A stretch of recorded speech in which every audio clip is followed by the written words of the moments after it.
Tere sõbrad! Iga päev mõtisklen selle peale, et ma jään vait. Sellel kõigele ei ole mõtet, nendel sõnadel, ehk nendel mõtetel ja seostel ja tunnetustel, mille kaudu sõnad vormuvad. Kuid siiski järgmisel hetkel saad aru, et Jumal on selleks inimese külge loonud sellise kommunikatsioonivahendi, vaat selle, kus ta oma mõtted vormistab sõnadeks ja heliliselt toob need esile. Järelikult on see vajalik. Järelikult on keegi, kellele see on vajalik. Nüüd tuli muidugi meelde see kuulus Majakovski luuletus, et igal õhtul sütivad taevas tähed. Milleks? Järelikult on neid kellegile vaja. Majakovski pärand, kes kribas kilomeetrite viisi igatsugu materjali. Keegi ei tea sest mitte midagi, aga säilunud on just see osis. Järelikult on neid tähti kellegile vaja. Järelikult on neid sõnu kellegile vaja. Kui nad mu seest välja tulevad. Väga palju kirjutatakse. Viimane sajand on maailma tihedalt täitnud kirjutajatega.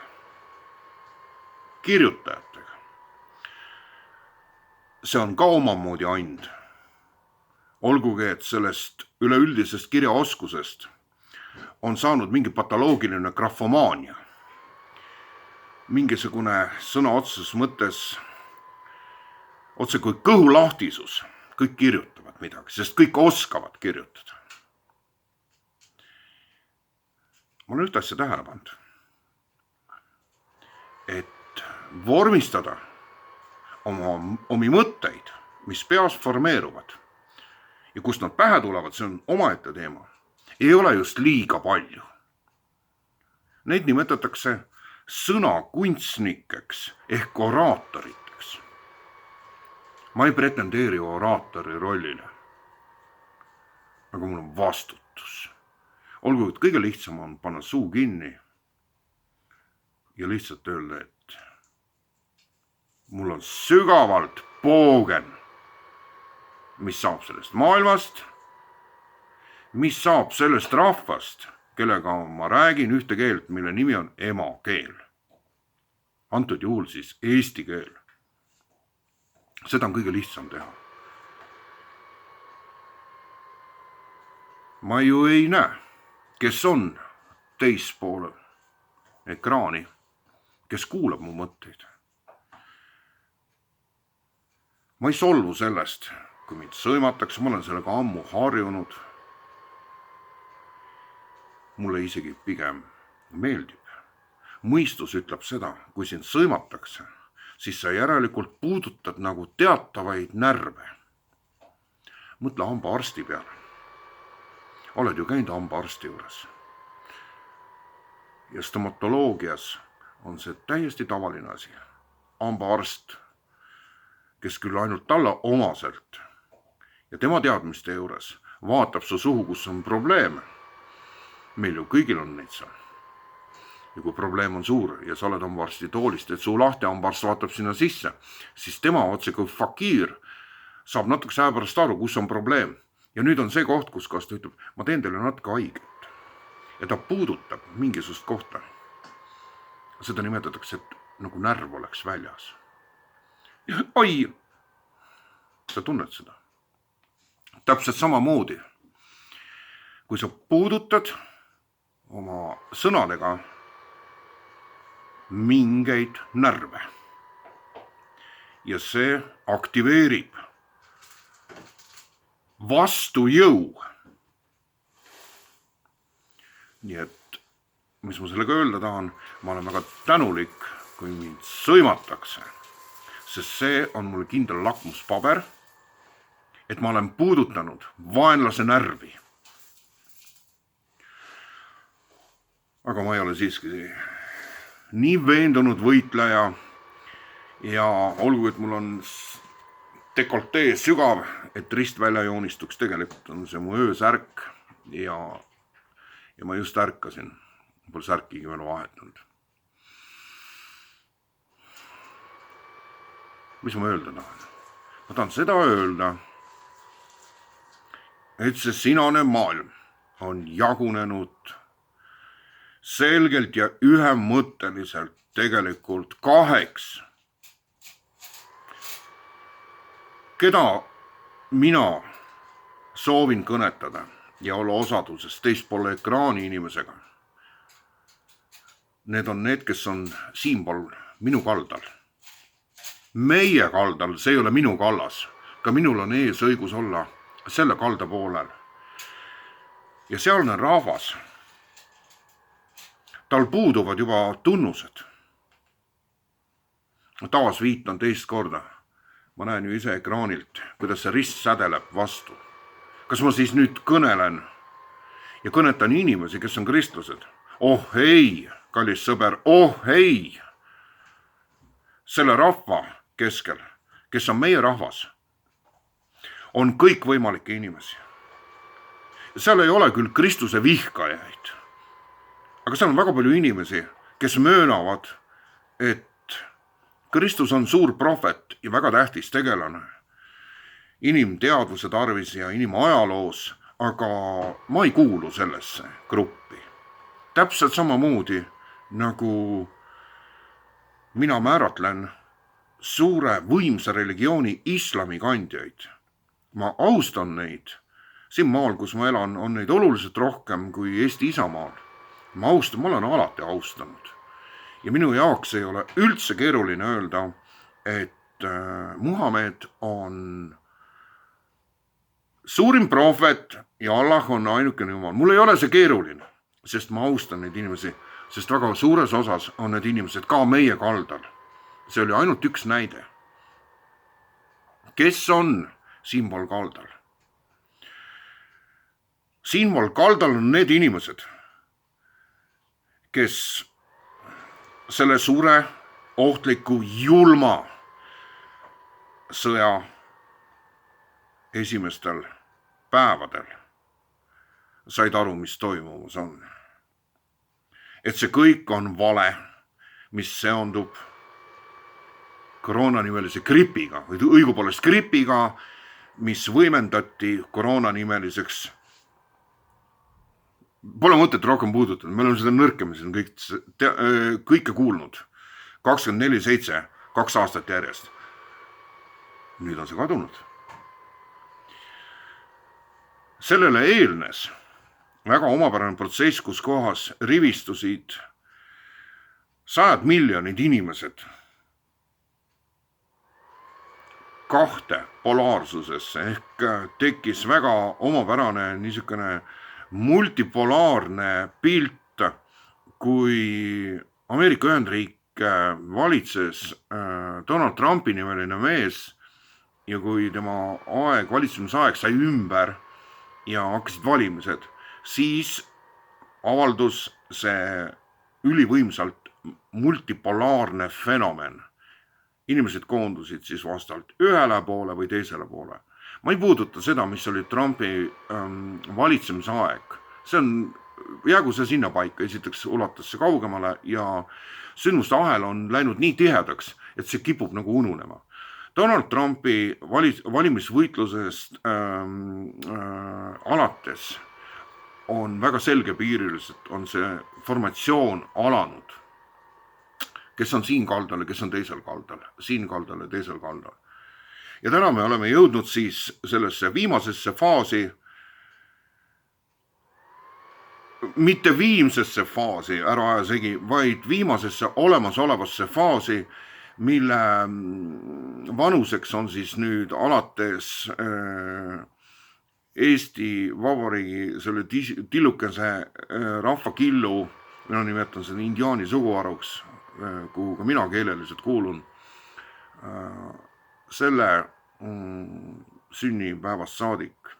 Nii et me võime uhked olla pisike indiaani suguharu, et 24. veebruaril hakkas siis üks protsess, mida tuntakse siis, ma toetun algdokumentidele, alustele, kõigil asjad on oma nimetused, see on sõjaline operatsioon, mida siis vastalt toimetab Vene Föderatsioon Ukraina territooriumil, lahendamaks seal mingisuguseid probleeme, mis on slaavlaste endi vaheline probleem tegelikult, probleemistik.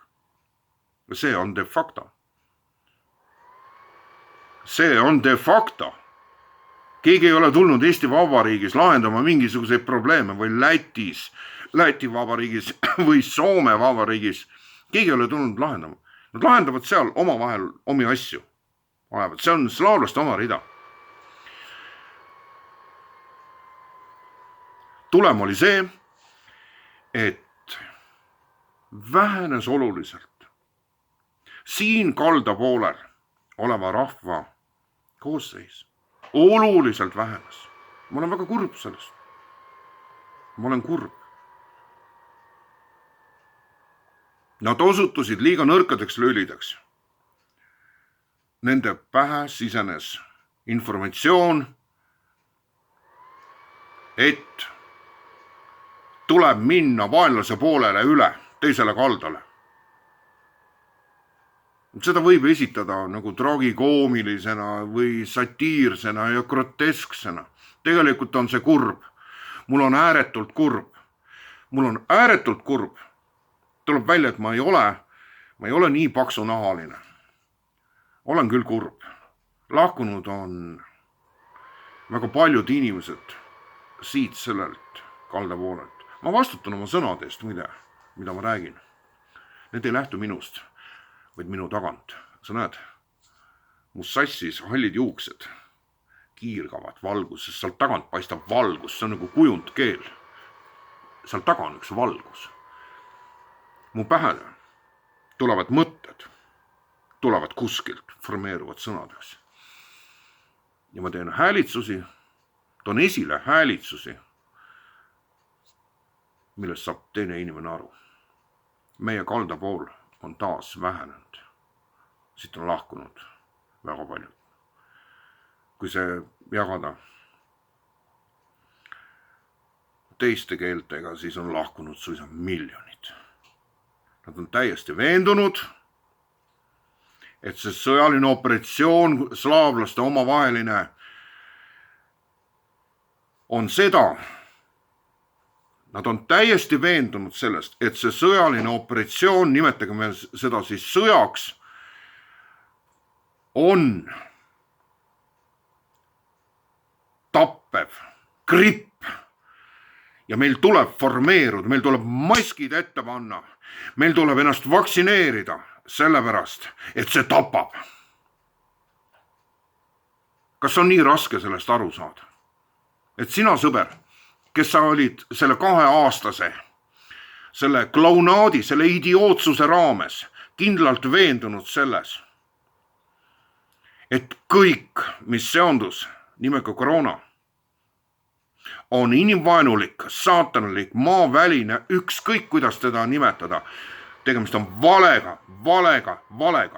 Ja nüüd, kui sa oled liikunud teistpoole rindejoont, et sa oled täiesti veendunud, et Vene Föderatsioon on saatanast juhitud riik, suur riik, kelle kindel plaan on hävitada ka sinu kodu ja kõigi rahvaste kodud, peksta nad puruks, teha meist kõigist pagulased, saata meid lõpuks välja Aafrika džunglitesse ja nii edasi ja nii edasi. Sa usud seda? Sõber, tule tagasi. Tule terve mõistuse juurde tagasi. Mitte keegi ei sunni sind kiitma neid sõjalisi operatsioone heaks, mis on kaotamatult õudsad. aga ärka, tee silmad lahti, vaata, mis ümberringi sünnib. See sama autorlus, see sama jõud, mis alates nendest sündmustest, kui Ameerika Ühendriikides võitlesid presidendi positsiooni eest kaks meest, üks, kelle suhtes olid kõik inimkond veendunud, et tegemist on mehega, keda võib usaldada. See, kes teatas, et minu riik on esimesel kohal, ma ajan Ameerika asju. Ja siis see imelik vana inimene, kes on täna naeruks praktiliselt suurele osale, ka teda on valinud inimestest ja kõik need viljad. No kui sa tähele panid, ma ei kasutanud oma selles tekstis ainsamatki piibellikku uustestamentlikku väljendit,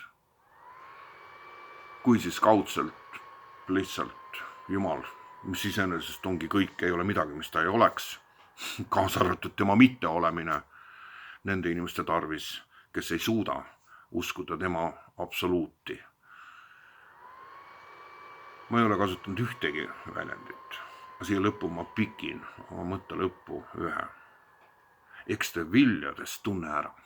Need kuuluvad Jeesusele, tema tarkuse tera. Kui õpilased küsivad ta käest, aga millal see sünnib ja kuidas me selle ära tunneme? Jeesus ütleb, eks te viljadest tunne ära. Aga viljad teadupärast valmivad. Vili ei valmi ju. Tõksti ja ta on valmis ja sa maitsed teda. See on protsess. Ja veel kord kordan, siia Elujõe kalda sellele poolele, kus mina asetsen, on jäänud inimesi vähe. Aga kui sa kuulasid mu sõnu ja see jõudis sulle kohale, kui sa oled ka ainult üks inimene, kes kuulis ja sai aru, et ilmselt see karvapea, see imelik vastuoluline kunstnik, ilmselt natukene segane vend, räägib siiski tõtt, siis oli sellest jutust kasu. Valgust ja selgust sulle, mu sõber. Head päeva.